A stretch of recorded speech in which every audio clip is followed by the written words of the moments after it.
Akıl Bakdatı kanalında sizə haqq gəldik. Bağışlayan və mehriban Allahın adı ilə. Salam Sümeyyə bacının şirin, şəkər, gül balaları. Deyin görüm, yeni nağıla qulaq asmağa hazırsınız? O zaman başlayaq. Bu gecənin hekayəsi Pəncərədəki səs. Yaşıllıqlarla dolu bir kənddə Nübar adlı mehriban bir qız yaşayırdı. Nübar şəkil çəkməyi, kitab oxumağı, ağacların arasında gəzişməyi çox sevirdi. Onlar uzun eyvanı olan narıncı rəngli gözəl evdə yaşayırdılar. Nübarın demək olar ki, bütün günü bu eyvanda keçirdi. Dərslərini burada yazır, rəsmlərini burada çəkir, hətta yeməyini də burada yeyirdi. Artıq payız fəsli gəlmişdi. Tez-tez yağış yağır, külək əsirdi. Həyətdəki ağaclar yarpaqlarını tökmüşdü. Sanki ağacların arasına qızılı xalı sərilmişdi. Nübar bütün bu gözəllikləri yalnız eyvandan seyr edə bilirdi. Onun otağının taxta pəncərəsi həyətin arxa tərəfinə açılırdı. Burada isə gözəl mənzərədən əsər-əlamət yox idi. Hətta gecələr biraz qorxulu olurdu. Xüsusən külək əsəndə. O zaman pəncərədən xış-xış, tak-tak səslər eşidilirdi. Nübar düşünürdü ki, pəncərənin arxasında qəribə bir varlıq oturub. Anası hər gecə onun yanında qalır, nağıl danışır, gecə lampasını yandırırdı.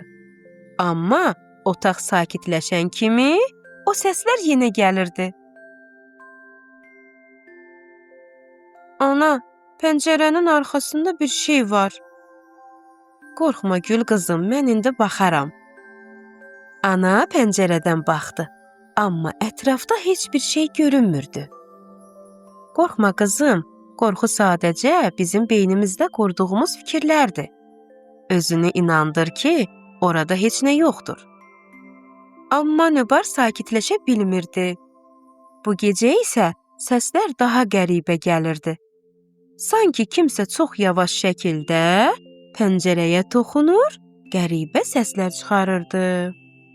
Nübar asta-asta anasına yaxınlaşıb eşitdiklərini danışdı. Anası dedi, onda gəl birlikdə baxaq, görək o nədir? Ana fənəri götürüb pəncərəyə yaxınlaşdı. Nübarın ürəyi sürətlə döyünürdü. Pəncərəyə yaxınlaşdılar. Pərdəni çəkəndə gördülər ki, pəncərənin kənarında islanmış balaca boz pişik oturub. Nübar dedi, ay, ana, bu nə gözəldir.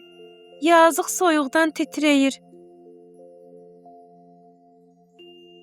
Onlar həyətdə qapının ağzında pişiyə isti bir yuva düzəltdilər. Nübar ona tak-tak adını qoydu. Səhər Nübarın ilk işi pişiyin yanına getmək oldu.